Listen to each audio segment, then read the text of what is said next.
Le prochain iPhone coûtera 240 € de plus que ce qui était prévu, et ça risque d'empirer avec le temps. La pénurie mondiale de mémoire touche désormais le géant de la tech Apple, qui avertit ses consommateurs. Tim Cook, le PDG sortant, explique que le prochain iPhone pourrait coûter plus de 240 € supplémentaires pour conserver la marge actuelle. Toute l'industrie connaît depuis plusieurs mois une crise liée à un seul secteur, l'intelligence artificielle, à cause d'un type bien précis de mémoire, la HBM. En gros, c'est de la mémoire extrêmement rapide qui permet à l'IA de l'être à son tour lorsqu'elle consulte la multitude de paramètres dont elle est composée. Ces dernières années, avec l'avènement de l'IA générative, les coûts liés à cette HBM ont explosé. Plus une IA est développée, et plus elle a de paramètres, et donc plus elle a besoin de mémoire pour fonctionner. Le souci, c'est qu'aujourd'hui, tout le monde veut faire son propre modèle d'intelligence artificielle. Les entreprises, les gouvernements, les écoles. Et plus l'IA performe, plus elle consomme de mémoire, mais aussi plus les consommateurs l'utilisent. Et plus les consommateurs l'utilisent, plus les entreprises investissent. Et plus les entreprises investissent, plus l'IA performe, et donc plus elle consomme de mémoire, etc., etc. En bref, les fabricants détournent la production de mémoire vers ce nouveau secteur plus rentable, ce qui laisse moins de capacité pour les appareils grand public. Environ 70% de la production mondiale de mémoire est désormais consommée par les data centers. Les conséquences, on les voit déjà, rien que sur les premiers trimestres de 2026, les prix de la mémoire ont doublé, et c'est le consommateur qui paye les pots cassés. Cette compétition, elle ne concerne pas seulement les entreprises, les États-Unis et la Chine sont déjà rivaux. L'IA devient une arme politique, et donc la mémoire avec. Et Apple, dans tout ça.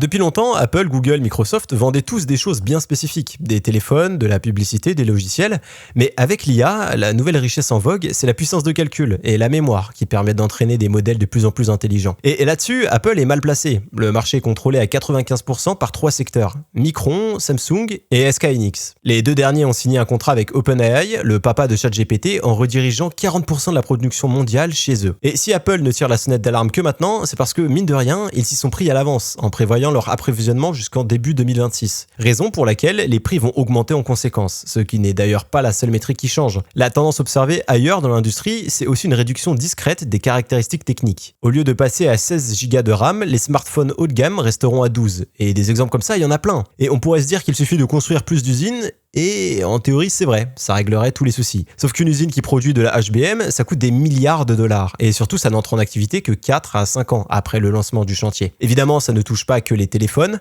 Le marché des PC devrait se réduire de presque 10% avant la fin de l'année, avec près de 200 000 plus petites entreprises qui devront mettre la clé sous la porte. Une vraie hécatombe. Et le pire, c'est que cette pénurie risque de durer longtemps. Bien que les premières estimations situaient la fin autour de 2028, le cabinet Carnegie, une boîte de consulting assez sérieuse pour être écoutée, a expliqué que cette date pourrait reculer jusqu'en 2030. Pour ce qui s'agit du reste de l'actualité, on commence avec Trump, qui revient à l'attaque sur Anthropic. Si vous n'avez pas suivi, en gros, l'administration de Trump a demandé à Anthropic, le papa de Claude, de ne pas donner accès à ces deux derniers modèles d'IA à des personnes non américaines. Des investisseurs ayant détecté un certain nombre de failles dangereuses. Mais, puisqu'il est impossible de connaître la nationalité d'un utilisateur, Anthropic a purement et simplement décidé de couper l'accès à ces deux modèles à tout le monde. Et ça montre que le gouvernement états-unien peut faire un peu ce qu'il veut avec un petit coup de pression. Et ça arrange bien les Chinois, qui peuvent garantir aux entreprises de ne jamais couper accès à leur IA à qui que ce soit, maintenant que le contraire a été montré par leurs adversaires. Du côté de SpaceX, le rachat de xAI en février semble porter ses fruits, puisqu'Anthropic et Google payent respectivement 1,13 milliard et 836 millions mensuels de dollars pour louer les data centers de l'entreprise d'Elon Musk, Colossus 1 et 2. À partir du 1er juillet, c'est Réflexion AI qui s'y ajoute, ce qui donne un total gigantesque de 24 milliards d'euros de revenus annuels. Mais cette nouvelle ne vient pas sans solo de polémique, puisqu'après la construction illégale de plusieurs turbines à gaz autour de Colossus, l'organisation américaine de défense des droits civiques a porté plainte. Des résidents du quartier voisin ont également manifesté des troubles respiratoires depuis l'installation des turbines. De son côté, xAI a assuré que ces dernières étaient temporaires, ce qui, d'après le tribunal fédéral, ne constitue pas une défense suffisante. Côté jeux vidéo, World of Warcraft a été envahi par 1800 bots DeepSeek, tous capables de discuter comme des joueurs normaux. Les bots se baladent, font des quêtes, interagissent entre eux, et tout ça est l'œuvre d'un seul internaute qui a souhaité recréer l'ambiance de l'âge d'or de WoW. Et ça pose de vraies questions.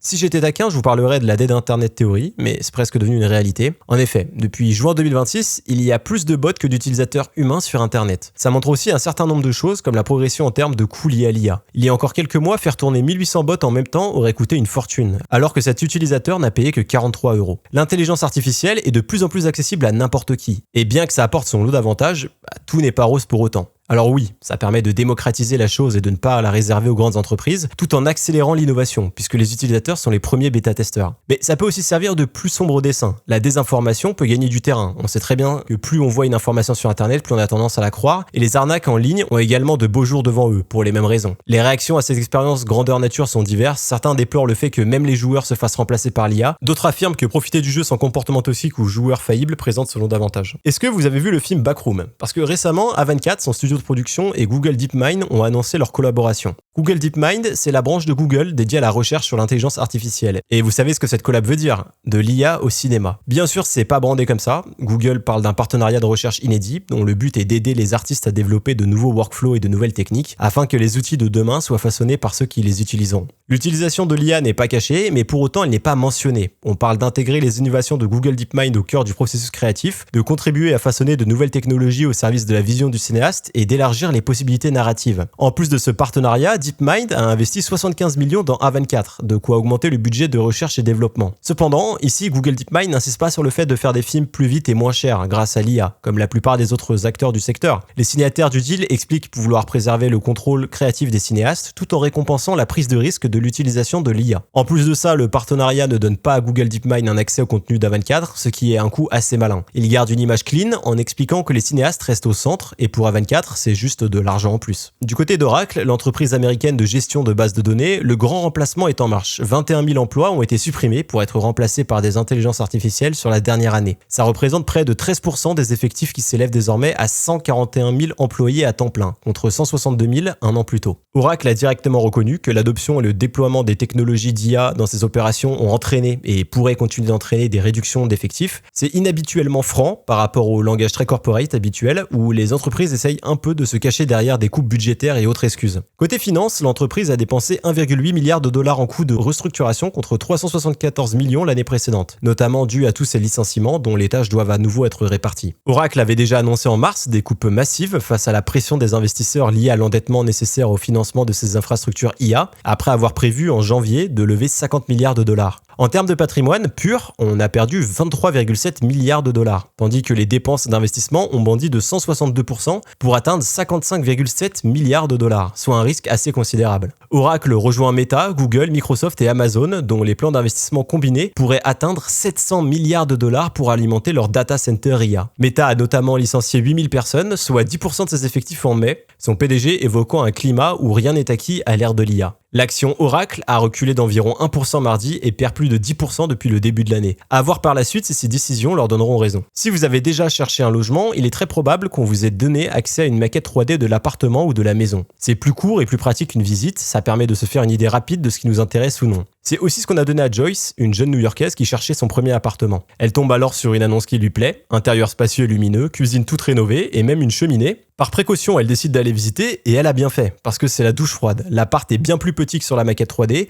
la cuisine n'a rien à voir et la cheminée n'existe juste pas du tout. Et Joyce, c'est pas un cas isolé. Cette pratique de transformer les intérieurs de visualisation 3D avec de l'IA, c'est malheureusement assez répandu, surtout aux US. Il y a même un agent immobilier en Floride qui a admis utiliser l'IA pour transformer de vieux logements en une version plus moderne. Sauf que c'est juste de la publicité mensongère. Il n'est à aucun moment spécifié sur le site que ce n'est absolument pas l'état actuel de tel ou tel appartement. Et pour peu qu'une personne un peu tête en l'air ne remarque pas l'utilisation de l'IA et achète ou loue le logement sans le visiter, ça peut être une immense perte de temps et d'argent. Alors bien sûr, il y a des lois à New York concernant la mention de l'IA, mais elles ne concernent que la génération de personnes et non de meubles dans notre cas. En Californie, par contre, toute utilisation d'IA doit être mentionnée. C'est plus strict, mais nécessaire, par transparence envers l'utilisateur. Et pour finir, une info qui n'est pas vraiment des moindres, la dernière version de Claude pilote désormais un robot 20 fois plus vite qu'une équipe d'humains. En août 2025, Anthropic lance le projet Fetch, une expérience lors de laquelle des employés qui n'y connaissent rien en robotique doivent piloter un robot chien pour effectuer différentes tâches. L'équipe avec Claude a fait bien mieux que celle sans. Mais pour autant, Claude ne pouvait toujours pas diriger le robot tout seul. Sauf que plus récemment, le test a été refait avec Claude Opus 4.7, une version plus performante, et le résultat est impressionnant. L'équipe humaine, aidée de Claude, a mis 264 minutes là où Claude seul n'en a pris que 12. Cependant, Claude galère encore, avec quelques points comme la motricité quand on lui demande de pousser un ballon vers un endroit précis. Il demande un ajustement en temps réel de ses mouvements pour réussir la mission. La conclusion d'Anthropic, c'est qu'on pourrait doucement, mais sûrement entrer dans l'ère de l'agent IA physique. L'écart entre la simple aide à l'humain et le fait de faire le travail entièrement seul serait réduit à une vitesse vertigineuse. Voilà, c'est tout pour l'actualité et c'est le premier format d'actu que je fais sur cette chaîne. Voilà, je me lance, donc forcément la qualité n'est pas encore très folle, mais j'espère pouvoir m'améliorer au fil des vidéos. Merci beaucoup d'avoir écouté et à la prochaine.